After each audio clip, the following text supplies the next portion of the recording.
To dai da farko suna na Abdullahi Salisu Yakubu, wanda kuka fi sani da sai Rabo. Gaskiya na fara waka 2014. Gaskiya na fuskanci barazana musamman ma daga gida. Da lokacin da na fara harkar waka akan kai korafin gida saboda ana ga kamar abun ba abu bane mai kyau ba.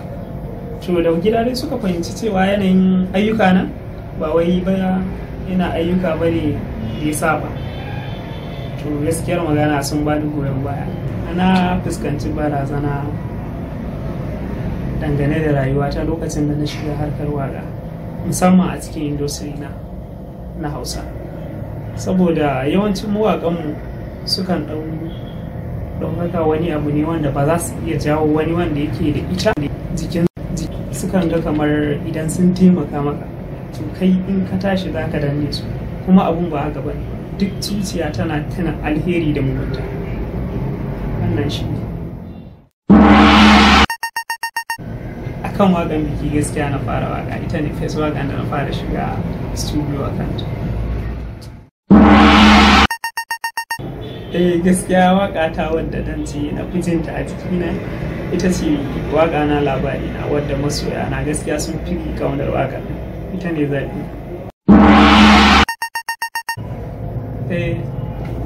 Gaskiya yanzu ina da waƙa irin 35 zuwa da sama.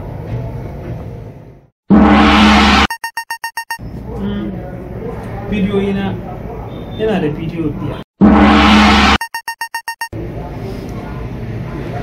Akwai masoyana ba cinya ba kafar baya. Mu yana daidai zan so ne magana gode.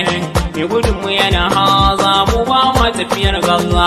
An har za ku tiyare na to zan kwanda tunani na. Alkhairin ku yana bina har kullum a gidaje na. Bana ma ba suna gauta ba cinya ba kafar baya. Bana ma ba suna gauta ba cinya ba kafar baya. Sannan kuma akwai wata waka ta ATM wanda na yi hip hop. Hello, how are you? Deep town, how are you? Hello, how are you? Deep town, how are you?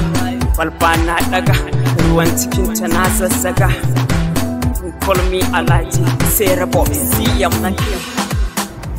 Sannan ina da waka na labari na da na yi so amma ban sake bidiyon ba yanzu presently tana nan a ƙasa. Sai wata waka na comedian haka nan da na yi suna Amina.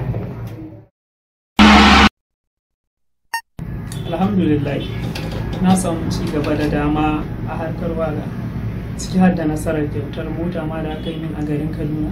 Cikin harkar waka na haɗu da mutane manya, na haɗu da mutane sarakai, na haɗu da 'yan siyasa wadda ba don ita ba gaskiya babu ta yadda zan yi in sadu da waɗannan mutane. Gaskiya alhamdulillah. Gaskiya akwai wanda yake taimako na tun fara waka na kawo yanzu, shi yake jigila da waniyan harkoki na. Gaskiya ba abin da zan iya ce masa sai na gode. Allah ya saka masa, Allah kuma ya bani yadda zan kwatanta yi masa. Wannan bawan Allah ba wani bane, shine director na, shine producer na, shine daraktan ayyuka na dukan nan da nake, shine Muhammad Awal Yaraduwa. Allah ya saka masa da alheri. Aji daya a university. To a gaskiya babu, amma insha Allah dai yana nan cikin shiri insha Allah nan kusa ba da jimawa. Na gode. Yana daidai zan so ne magana gode. Mai gudunmu yana haza mu ba ma tafiyar galla. An har za ku tiyare na to zan kwanda tunani.